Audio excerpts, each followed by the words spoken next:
గౌరవనీయురాలు హోంశాఖ మంత్రి శ్రీమతి అనిత గారు, గౌరవనీయులు చీఫ్ సెక్రటరీ నీరబ్ కుమార్ గారు, గౌరవనీయులు డీజీపీ తిరుమలరావు గారు, గౌరవనీయులు IG law and order Srikanth గారు, ఈరోజు ఈ కార్యక్రమానికి విచ్చేసిన పోలీస్ సోదరిమణులందరికీ, రాష్ట్రంలో ఈ పవిత్రమైన కార్యక్రమాన్ని తిలకిస్తున్నటువంటి ప్రజలందరికీ మనస్ఫూర్తిగా ఈ సంస్కరణ దినోత్సవ సందర్భంగా వారందరికి కూడా పోలీస్ ఎవరైతే త్యాగాలు చేశారో వారందరికీ నివాళులర్పిస్తూ వారికి వారి కుటుంబాలని మనస్ఫూర్తిగా అభినందిస్తున్నాను. పోలీసులు ఎప్పుడు కూడా ప్రజల రక్షణ కోసం, శాంతి భద్రతల పర్యవేక్షణలో ప్రాణాలు అర్పించినటువంటి అమరవీరుల త్యాగాలు గుర్తు చేసుకుంటూ, ఈ సందర్భంగా అలాంటి వ్యక్తుల ఆత్మకు శాంతి కలగాలని మనస్ఫూర్తిగా ప్రార్థిస్తూ నివాళులర్పిస్తున్నాను. మనం అందరం ఒకసారి చూస్తే విధి నిర్వహణలో ప్రాణాలు వదిలిన వారి సేవలను స్మరించుకుంటూ ప్రతి ఏటా అక్టోబర్ 21 తేదీన పోలీస్ అమరవీరుల సంస్కరణ దినోత్సవాన్ని మనం జరుపుకుంటున్నాం. 1959 అక్టోబర్ 21 తేదీన భారత్ చైనా సరిహద్దుల ప్రాంతంలో లడక్ లోయలో భారతదేశ పోలీసు బృందంపై చైనా ఆకస్మిక దాడి చేసింది. తక్కువ సిబ్బంది ఉన్న ప్రాణాలు పోతాయని తెలిసినా లెక్కబెట్టుకోకుండా తిరుగుబాటు చేశారు. ఆ సంఘటనలో 10 మంది ప్రాణాలు కోల్పోయారు. ఇలాంటి సంఘటనలు జరిగినప్పుడు వాళ్ళని గుర్తుపెట్టుకోవాలనే ఉద్దేశంతోనే అలాంటి త్యాగాలను నెమరు వేసుకుంటూ అలాంటి త్యాగ వీరుల్ని ప్రతి సంవత్సరం నివాళులర్పించాలని అక్టోబర్ 21 తారీఖున పోలీస్ సంస్కరణ దినోత్సవాన్ని మనం జరుపుకుంటున్నాం. ఈరోజు ఎంతోమంది ప్రాణత్యాగాలు చేశారు. వాళ్ళ యొక్క ప్రాణత్యాగాలే ఈ రాష్ట్రంలో మనం చూస్తే ప్రజలందరూ కూడా శాంతి, అదే మరి ఆస్తుల పరిరక్షణ ఇవన్నీ జరిగే పరిస్థితి వచ్చింది. మన రాష్ట్రంలో కూడా మనం చూస్తే విధి నిర్వహణలో ఎవరైతే సీనియర్ ఆఫీసర్స్గా పనిచేసిన వ్యక్తులు కూడా ప్రాణత్యాగాలు చేశారు. నాకు బాగా జ్ఞాపకం, కేఎస్ వ్యాస్ గారు, ఐపీఎస్ డిఐజీ స్థాయి. ఆ రోజు ఆయన చేసిన కార్యక్రమాల వల్ల ఆయన మీద హత్య జరిగింది. ఆయన్ని హత్య చేసే పరిస్థితికి వచ్చారు. అదే మరిగా పరదేశి నాయుడు గారు ఒక ఎస్పీ ర్యాంకులో ఉండి విధి నిర్వహణలో రాజీ పడలేదు. ఆయన పనిచేసిన దానివల్ల ఆయన కూడా చంపే పరిస్థితికి వచ్చారు. ఇంకో పక్క ఉమేష్ చంద్ర, ఏదైతే యాంటీ సోషల్ ఎలిమెంట్స్ పైన పోరాడిన వీళ్ళందరూ ఎప్పుడు కూడా ప్రాణం మనకు పోతుందని, లేకపోతే ఎవరో అటాక్ చేస్తారని ఆలోచించకుండా న్యాయం కోసం, ధర్మం కోసం, ప్రజల ప్రాణాలు కాపాడు కోసం పనిచేశారు. విధిలో ఉన్నప్పుడే వారంతా కూడా ప్రాణాలు పోగొట్టుకునే పరిస్థితి వచ్చింది. అయితే వాళ్ళ స్ఫూర్తి ప్రతి ఒక్క పోలీసుల్లో ఉంది. వాళ్ళ స్ఫూర్తి ప్రతి ఒక్కరిలో కూడా ఇప్పటికి కూడా ఉండే పరిస్థితి వచ్చింది. దీనికి మరొక్కసారి వారి ముగ్గురే కాకుండా వారి తర్వాత చాలామంది చనిపోయారు, అంతకుముందు చనిపోయారు. వారందరి ఆత్మకు శాంతి కలగాలని భగవంతుని ప్రార్థిస్తున్నాం. అయితే ఆ కుటుంబాలను కూడా ఆదుకున్నాం. నాకు బాగా జ్ఞాపకం, ఆ కుటుంబంలో ఎవరైతే ఉన్నారో వారిని ముందుగా స్టేట్ సర్వీస్లో ఇచ్చాం, ఐఏఎస్ ఇచ్చాం. తర్వాత వాళ్ళంతా కూడా స్టేట్ సర్వీస్ నుంచి ఐఏఎస్ వరకు వచ్చే పరిస్థితి వచ్చారు. ఆ కుటుంబ సభ్యులు కూడా ఈరోజు రాష్ట్ర ప్రగతి కోసం పనిచేసే పరిస్థితికి వచ్చారు. అన్ని శాఖల కంటే పోలీస్ శాఖ చాలా అత్యంత కీలకం. సమాజ హితం కోసం కానీ అదే మాదిరిగా ఏ ప్రగతి జరగాలన్నా మీరు చాలా కీలకంగా పనిచేసే పరిస్థితి వస్తుంది. ప్రజల ప్రాణాలు ఆస్తులు కాపాడేందుకు రాత్రు పగలి అని లేకుండా కష్టపడేది పోలీసులు. అనునిత్యం మీకు ఒక సవాలు. ఎందుకంటే సంఘ విద్రోహ శక్తులు అనేక రూపాల్లో సమాజానికి ఒక సవాలుగా నిలబడినప్పుడు అలాంటి సందర్భంలో ఏ డైరెక్షన్లో వస్తారో, ఎలాంటి లేటెస్ట్ ఎక్విప్మెంట్ పెట్టుకొని వస్తారో అవన్నీ చూసుకుంటూనే ప్రజల్ని మీరు కాపాడే పరిస్థితి వస్తుంది. ఎప్పుడు కూడా నేను చూస్తున్నాను, పోలీసులు 24 గంటలు సర్వీస్ ఉంటుంది. 24x7 పనిచేసే ఏకైక డిపార్ట్మెంటు పోలీస్ శాఖ అని చెప్పి కూడా నేను మీకు తెలియజేస్తున్నా. రాత్రి లేదు, పగలు లేదు, పండగలు లేవు, మీరు ఎప్పుడు కూడా డ్యూటీలో ఉండే పరిస్థితికి వస్తుంది. ఇటీవల మనం చూసాం, విజయవాడలో వరదలు వచ్చాయి. వరదలు వస్తే వరదల్లో ఎక్కడికక్కడ తిరిగి ప్రాణాలను కాపాడుతూనే వాళ్ళందరినీ బయట తీసుకురావడం, చివరి వరకు కృషి చేసిన మిమ్మల్ని మనస్ఫూర్తిగా అభినందిస్తున్నా. అదే మార్గం ఇటీవల కాలంలో తిరుమల తిరుపతి దేవస్థానంలో బ్రహ్మోత్సవాలు జరిగిన, ఇక్కడ కనక దుర్గమ్మ ఏదైతే మనం దసరా పండుగలు జరిగినా బ్రహ్మాండంగా చేశారు. మీ వల్ల లా అండ్ ఆర్డర్ మెయింటైన్ అయింది. భక్తుల మనోభావాల ప్రకారం దర్శనం చేసుకునే పరిస్థితి వచ్చారు. ఇలాంటి అన్ని సందర్భాలు నేను చూశాను. ఈరోజు ఇంకొక పక్కన చూస్తే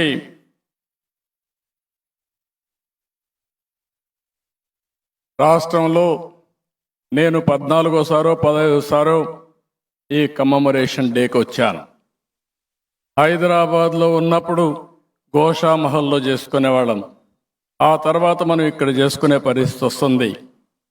అయితే ఈరోజు ఏపీ పోలీస్ సమైక్య ఆంధ్రప్రదేశ్లో కానీ తర్వాత కానీ భారతదేశంలో ఒక బ్రాండ్ ఉండే పోలీస్ అని చెప్పి కూడా నేను మీకు తెలియజేస్తున్నా. ఈరోజు మీరు చూస్తే ఉమ్మడి రాష్ట్రంలో నక్సలిజాన్ని, అదే మాదిరిగా హైదరాబాద్లో కానీ రాష్ట్రంలో కానీ కమ్యూనల్ వైలెన్స్ని, రాయలసీమలో ఏదైతే ఫ్యాక్షనిజాన్ని, అదే మాదిరిగా రాష్ట్రంలో అన్ని ప్రాంతాల్లో ఉండే రౌడీలందరినీ, ప్రత్యేకంగా ఒకప్పుడు బెజవాడలో కూడా రౌడీజం ఉంటే ఉక్కు పాదంతో అణిచివేసిన ఘనత ఏపీ పోలీసులకే దక్కిందని చెప్పి కూడా నేను మీకు తెలియజేస్తున్నా. ఆ రోజు ఎక్కడైనా ఎవరైనా రౌడీలుంటే ఈ రాష్ట్రంలో ఉండడానికే భయపడే పరిస్థితి తీసుకొచ్చారు. నేను ఒకటే చెప్తున్నా మీ అందరికీ, మనందరం కూడా గుర్తుపెట్టుకోవాల్సిన అవసరం ఉంది. క్రైమ్ విషయంలో ఈ ఆంధ్రప్రదేశ్ రాష్ట్రంలో 0 టాలరెన్స్ ఉంటుంది. 0 క్రైమ్ ఉండాలి. ఎవరైనా క్రైమ్ చేయాలంటే, నేరాలు చేయాలంటే భయపడే పరిస్థితి రావాలి. అది జరగాలంటే మనం కూడా సమర్థవంతమైన పటిష్టమైన వ్యవస్థకి శ్రీకారం చుట్టాల్సిన అవసరం ఉందని చెప్పి కూడా నేను మీకు తెలియజేస్తున్నా. నేను ఆ రోజు ఈ రోజు ఒకటే చెప్తున్నాను, లా అండ్ ఆర్డర్ అనేది first priority, top priority. Police సంక్షేమం అనేది ఈ ప్రభుత్వం యొక్క బాధ్యత. మిమ్మల్ని పటిష్టమైన యంత్రాంగంగా తయారు చేయడం మా కర్తవ్యంగా నేను భావిస్తున్నానని చెప్పి కూడా నేను మీకు తెలియజేస్తున్నా. 2014 తర్వాత కూడా మీరు ఒక్కసారి ఆలోచిస్తే రాష్ట్ర విభజన తర్వాత పోలీసు వ్యవస్థల్లో అనేక మార్పులు తీసుకొచ్చాం. అవసరమైన విధులు కానీ, వాహనాలు కానీ, పరికరాలు కానీ, సాంకేతిక సౌకర్యం కల్పించాం. ఏపీ పోలీస్ అంటే దేశంలోని ఒక మోడల్ పోలీసుగా తీర్చిదిద్దాలని ముందుకు పోయాం. 14-19లో 600 కోట్ల రూపాయలు ఖర్చు పెట్టాం. కొత్తగా వాహనాలు కావాలంటే 150 కోట్ల రూపాయలు ఖర్చు పెట్టాం. పోలీస్ స్టేషన్స్ కానీ, రెసిడెన్షియల్ క్వార్టర్స్ కానీ, మౌలిక సదుపాయాలు, మంగళగిరి పోలీస్ హెడ్ క్వార్టర్స్, అదే మాదిరిగా టెక్ టవర్ నిర్మాణం కోసం 170 కోట్ల రూపాయలు ఖర్చు పెట్టాం. పోలీస్ కార్యాలయాల రిపేర్ల కోసం, నిర్వహణ కోసం 60 కోట్లు ఖర్చు పెట్టాం. లేటెస్ట్ టెక్నాలజీస్ రావాలని 27 కోట్లు ఖర్చు పెట్టి ఏపీఎఫ్ఎస్ఎల్ ఎక్విప్మెంట్ కొనుగోలు చేశాం. భారతదేశంలోని అత్యాధునికమైనటువంటి ఎఫ్ఎస్ఎల్ ల్యాబ్ తయారు చేసింది హైదరాబాద్లో, సమైక్య ఆంధ్రప్రదేశ్లో. ఆనాటి ముఖ్యమంత్రిగా నేను చేశానని చెప్పి కూడా నేను మీకు తెలియజేస్తున్నా. కమ్యూనికేషన్ సిస్టమ్ కోసం, డేటా సెంటర్ ఏర్పాటు కోసం 25 కోట్లు ఇచ్చాం. వెపన్స్ కానీ, మొబిలిటీ కోసం, ఇతర నిర్మాణాల కోసం రాష్ట్ర వాటా కింద 80 కోట్ల రూపాయలు ఇచ్చాం. పోలీస్ సంక్షేమం కోసం ప్రతి సంవత్సరం 5 ఏళ్లలో 55 కోట్లు ఇచ్చాం. ఈ ఆఫీస్ కోసం 20 కోట్ల రూపాయలు ఖర్చు పెట్టాం. ఈ విధంగా మీరు చూస్తే ఏపీ ఎస్పీహెచ్సిఎల్ కింద 617 పనులకు 320 కోట్ల రూపాయలు ఖర్చు పెట్టి మనం ముందుకు పోయే పరిస్థితికి వచ్చాం. ఈరోజు ఇంకొక పక్కన ఎప్పుడు కూడా పోలీస్ శాఖని సమర్థవంతంగా నిర్వహించవాలని, ఎక్కడికక్కడ వచ్చే సవాళ్ళని సమర్థవంతంగా ఎదుర్కోవడానికి ధీటైన పోలీసు వ్యవస్థకు శ్రీకారం చుట్టాం. ఆ రోజు గ్రే హౌండ్స్ ఎస్టాబ్లిష్ చేశాం. తర్వాత మళ్ళీ విశాఖపట్నంలో గ్రే హౌండ్స్ కోసం ప్రత్యేక కేంద్రం ఏర్పాటు చేసి అన్ని విధాలా సహకరించాం. దీనికోసమైతే కేంద్రం అయితే 219 కోట్ల రూపాయలు ఇవ్వడానికి సిద్ధపడితే గత ప్రభుత్వ కారణంగా అది కూడా తీసుకోలేకపోయారు. కొత్తగా ఫారెన్సిక్ ల్యాబ్ ఏర్పాటు చేయడం, రీజనల్ ల్యాబ్స్ ఏర్పాటు చేయడానికి కేంద్రం 152 కోట్లు మంజూరు చేస్తే అది కూడా తీసుకుపోలేకపోయారు. కేంద్రం ఎప్పటికప్పుడు పోలీసు వ్యవస్థని ప్రక్షాళన చేయడానికి, అవసరమైతే ఆధునీకరణతో ముందుకు తీసుకుపోవడానికి ముందుకు వస్తున్నారు.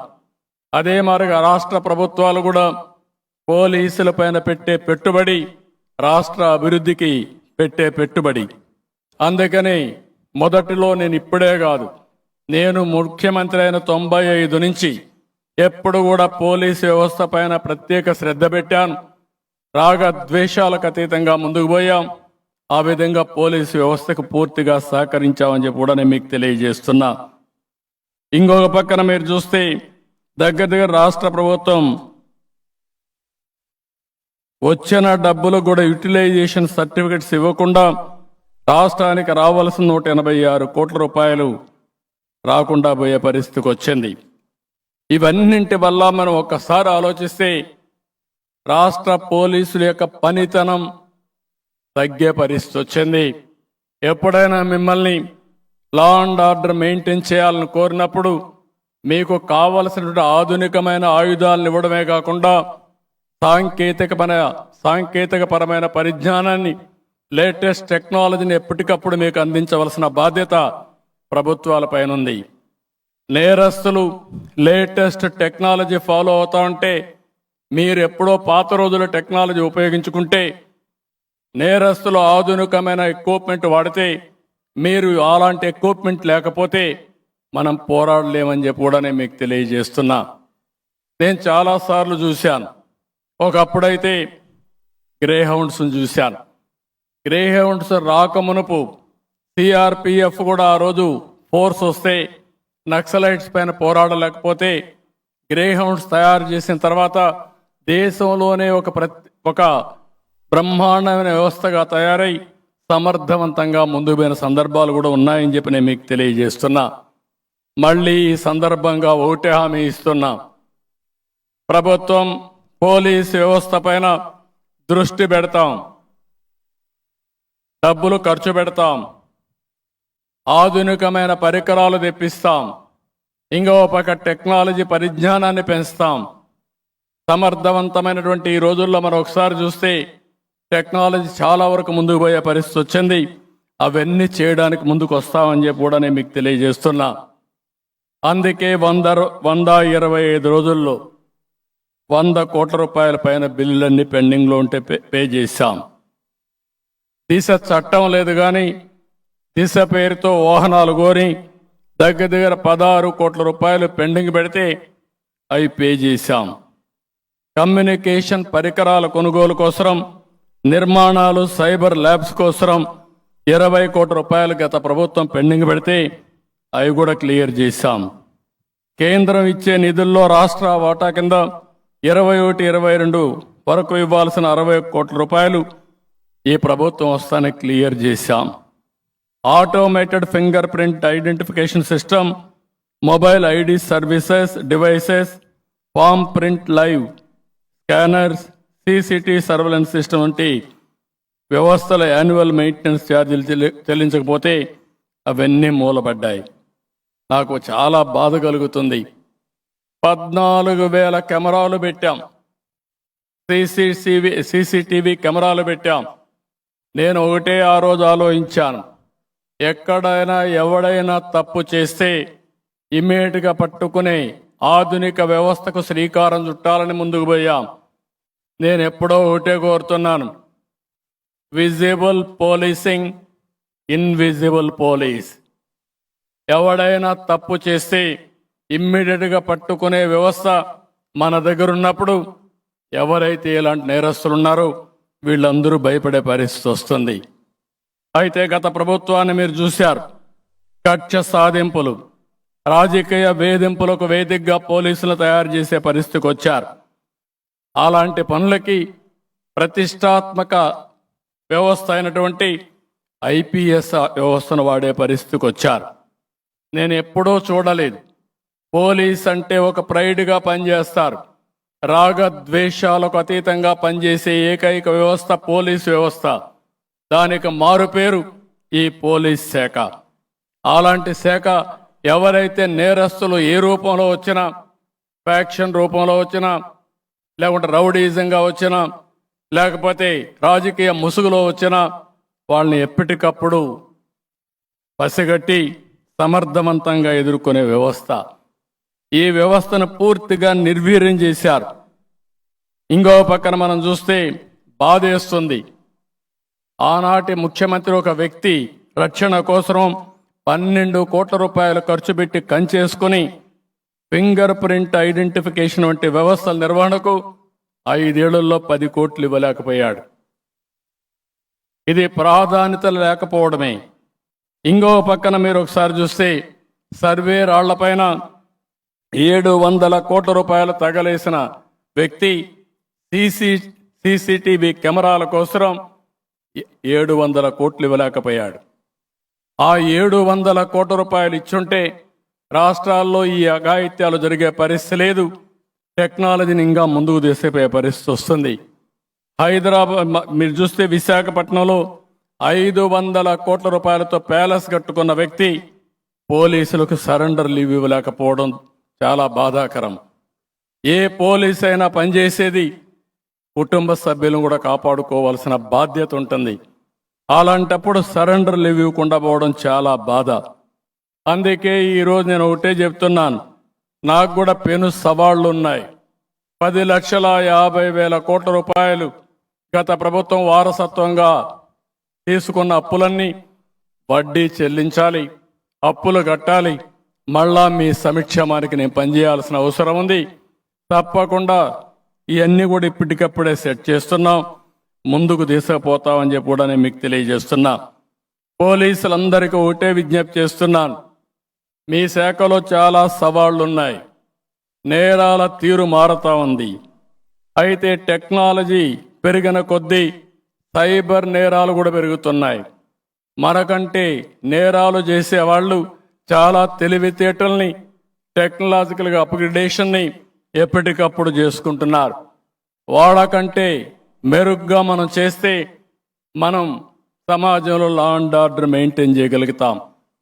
వాళ్ళకంటే ఎప్పుడు కూడా టెక్నాలజీ వాడడం కానీ, తెలివితేటలు ఉపయోగించడం కానీ, నిఘా పెట్టడంలో నేరస్తుల కంటే పైచేయి ఎప్పుడు ఉంటేనే వాళ్ళని కట్టడి చేయగలుగుతామని చెప్పి కూడా నేను మీకు తెలియజేస్తున్నా.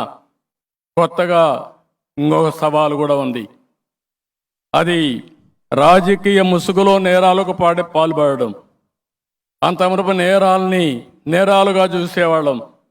ఇప్పుడు నేరాలు రాజకీయ ముసుగులో చేస్తే దాన్ని కూడా ఒక ఇష్యూ చేస్తే పోలీసు వ్యవస్థను నిర్వీర్యం చేయొచ్చని ఆలోచిస్తున్నారు.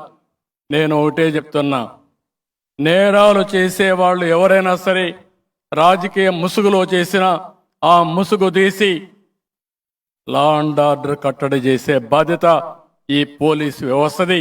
దానికి అండగా ఉండే బాధ్యత ఈ ప్రభుత్వాన్ని చెప్పి కూడా నేను మీకు తెలియజేసుకుంటున్నాను. ఇంకో పక్క టెక్నాలజీ.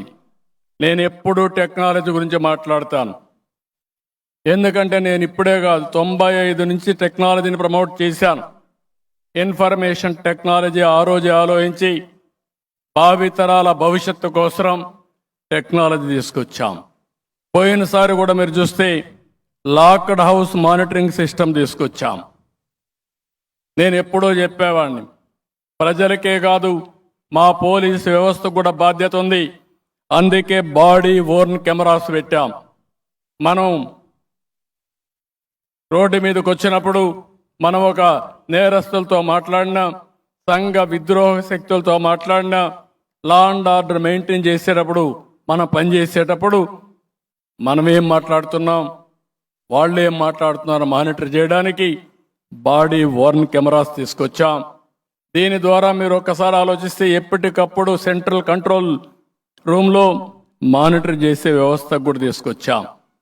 నేను ఇప్పుడు మిమ్మల్ని అందరినీ ఒకటే కోరుతున్నాను, డ్రోన్స్ వచ్చాయి, సీసీటీవీ కెమెరాలు ఉన్నాయి, మీ దగ్గర సెల్ ఫోన్లు ఉన్నాయి.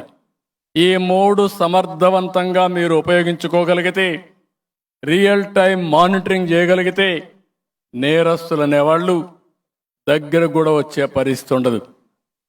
ఎక్కడ చూసినా మనం సెన్సిటివ్ ప్లేసుల్లో సీసీటీవీ కెమెరా పెడదాం. పెట్టిన తర్వాత యూస్ కేసెస్ మీద ప్రాక్టీస్ చేద్దాం. అదే సమయంలో మీరు ఎప్పటికప్పుడు వాచ్ చేసుకుంటే కంట్రోల్ రూమ్ నుంచి ఇప్పుడు ఇంత మునుపంతా కూడా 3వ నేత్రం మన పోలీసు వ్యవస్థ అన్నాం. 3వ నేత్రానికి సహకరించే వ్యవస్థ ఈ టెక్నాలజీ అని చెప్పి కూడా నేను మీకు తెలియజేస్తున్నా. కావాలంటే 4వ నేస్తం కూడా పెట్టుకుందాం.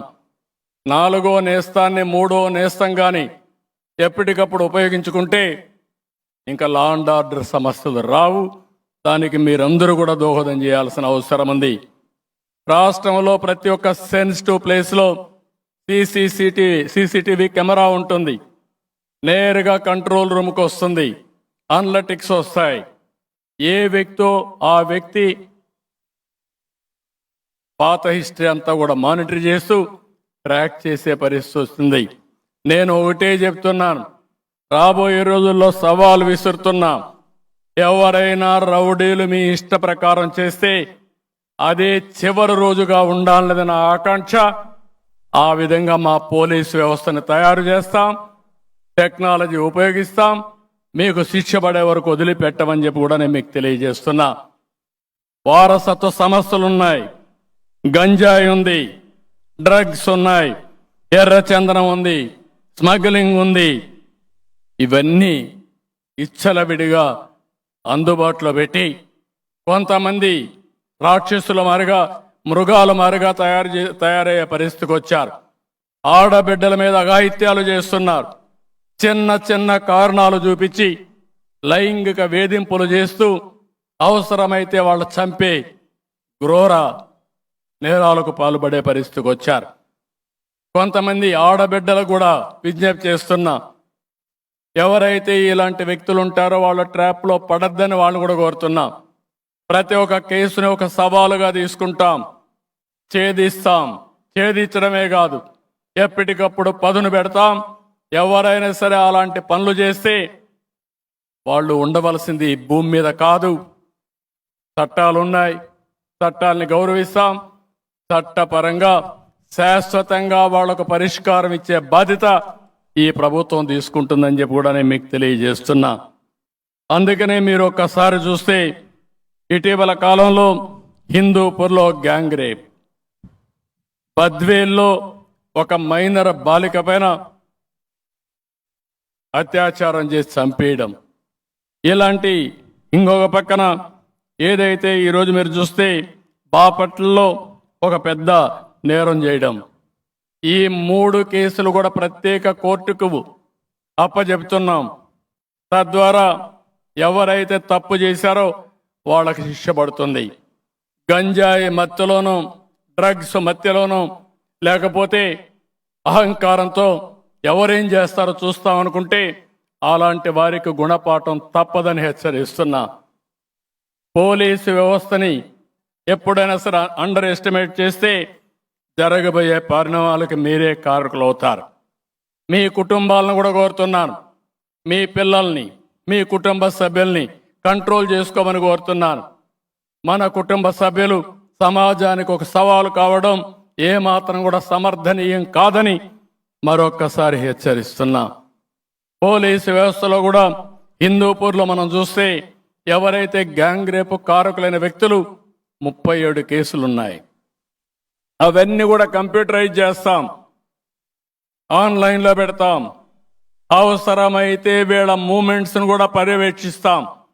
ఇంట్లో నుంచి బయలుదేరితే ఎక్కడెక్కడికి వెళ్తున్నాడో అవన్నీ కూడా చేసే విధంగా ఒక పటిష్టమైన వ్యవస్థకు శ్రీకారం చుట్టి ఎక్కడికక్కడ వాళ్ళని పగడ్బందీగా కట్టడి చేస్తామని చెప్పి కూడా నేను మీకు తెలియజేస్తున్నా. ఒకసారి మనందరికి కానీ ఈ సమాచారం పర్ఫెక్ట్గా ఉంటే కంట్రోల్ చేయడం పెద్ద కష్టం కాదు. అందుకనే ఇవన్నీ చేస్తామని చెప్పి కూడా నేను మీకు తెలియజేస్తున్నా. ఈరోజు ఇదే కాదు, ఇంకొక పక్కన మీకు చాలా సమస్యలు ఉన్నాయి. ఆ సమస్యలు చూస్తే 763 కోట్లు గత ప్రభుత్వం పోలీస్ సిబ్బందికి సరెండర్ లీవులు, జీపీఎఫ్, టీఏ బిల్లులు, లైఫ్ ఇన్సూరెన్స్ ఇవన్నీ కూడా పెండింగ్ పెట్టారు. నేను ఒకటే హామీ ఇస్తున్నా, అంచెల వారీగా అందరికంటే ముందుగా పోలీసు వ్యవస్థకు పూర్తిగా సహకరించే విధంగా నిర్ణయాలు తీసుకుంటాం. అవన్నీ కూడా క్లియర్ చేస్తామని చెప్పి కూడా నేను మీకు తెలియజేస్తున్నాను. అదే మార్గం ఇంకొక పక్కన చూస్తే పోలీసు వ్యవస్థలో సిబ్బందిని కూడా పూర్తి చేయకుండా వదిలిపెట్టే పరిస్థితికి వచ్చారు. రానున్న రోజుల్లో 6100 పోలీసులు నియమించే, కానిస్టేబుల్ నియమించే బాధ్యత ఈ ప్రభుత్వం తీసుకుంటామని చెప్పి కూడా నేను మీకు తెలియజేస్తున్నాను. అదే మరి ఈరోజు పోలీస్ అమరవీరుల సంస్కరణ దినం ఈరోజు మనందరం కూడా గుర్తుపెట్టుకోవాల్సిన అవసరం ఉంది. నేను ఎప్పుడు కూడా 10 కోట్లు 15 కోట్లు మీ వెల్ఫేర్కి ఇచ్చాను. ఈరోజు హామీ ఇస్తున్నా, భవిష్యత్తులో మళ్ళీ ఈ సంవత్సరం నుంచి సాంప్రదాయానికి శ్రీకారం చుడతాం. గత ప్రభుత్వం ఒక్క పైసా కూడా ఇవ్వలేదు.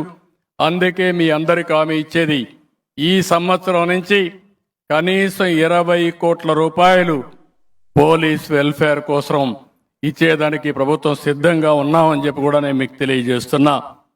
ఇంకొక పక్కన ఈరోజు ఒక పర్మనెంట్ ప్లేస్ కూడా ఎక్కడ లేదు.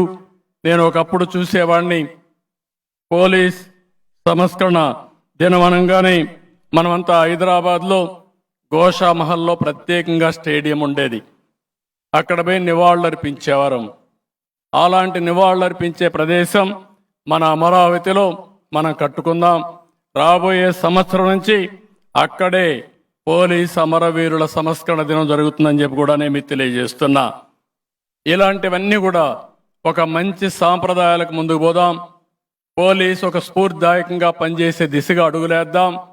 మరొక్కసారి ఎవరైతే పోలీసులు వాళ్ళ నిధి నిర్వహణలో చనిపోయారో వారందరికీ ఘనమైన నివాళులర్పిస్తూ నేను ఒకటే హామీ ఇస్తున్నా, నేను ఎప్పుడూ పోలీసు పక్షానుంటాను, న్యాయం చేసే పోలీసుల పక్షానుంటాను, అధికారులను గౌరవిస్తాను. అదే సమయంలో మీరు నేను అందరం కలిసి ఈ రాష్ట్రంలో లా అండ్ ఆర్డర్ మెయింటైన్ చేసి భవిష్యత్తులో ఒక మంచి రాష్ట్రంగా తీర్చిదిద్దడం కోసం మనం ముందుకు పోవాల్సిన అవసరం ఉంది. ఈరోజు మీ అందరిని ఒకటే కోరుతున్నాను, ఏదైతే 2047కి మనమందరం కూడా సిద్ధం కావాలి. ఇంకొక 23 సంవత్సరాలే ఉంది. అందులో మీరు చూస్తే భారతదేశం ప్రపంచ దేశాల్లో ఒక అగ్రదేశంగా తయారవుతుంది. అలాంటి సమయంలో ఆంధ్రప్రదేశ్ రాష్ట్రాన్ని కూడా తీర్చిదిద్దే బాధ్యత ఈ పోలీసు వ్యవస్థ పైన ఉంది. దానికి మీరందరూ సిద్ధంగా ఉండాలని మరొక్కసారి కోరుకుంటూ, మరొక్కసారి అమరవీరులందరినీ ఒక్కసారి స్మరించుకుంటూ, వాళ్ళందరి యొక్క త్యాగాలకు నివాళులర్పిస్తూ మీ అందరి దగ్గర సెలవు తీసుకుంటున్నాను. జై హింద్, జై పోలీస్. తమ స్ఫూర్తిదాయక సందేశం అందించిన గౌరవ రాష్ట్ర ముఖ్యమంత్రి వర్యులు శ్రీ నారా చంద్రబాబు నాయుడు గారికి హృదయపూర్వక ధన్యవాదాలు.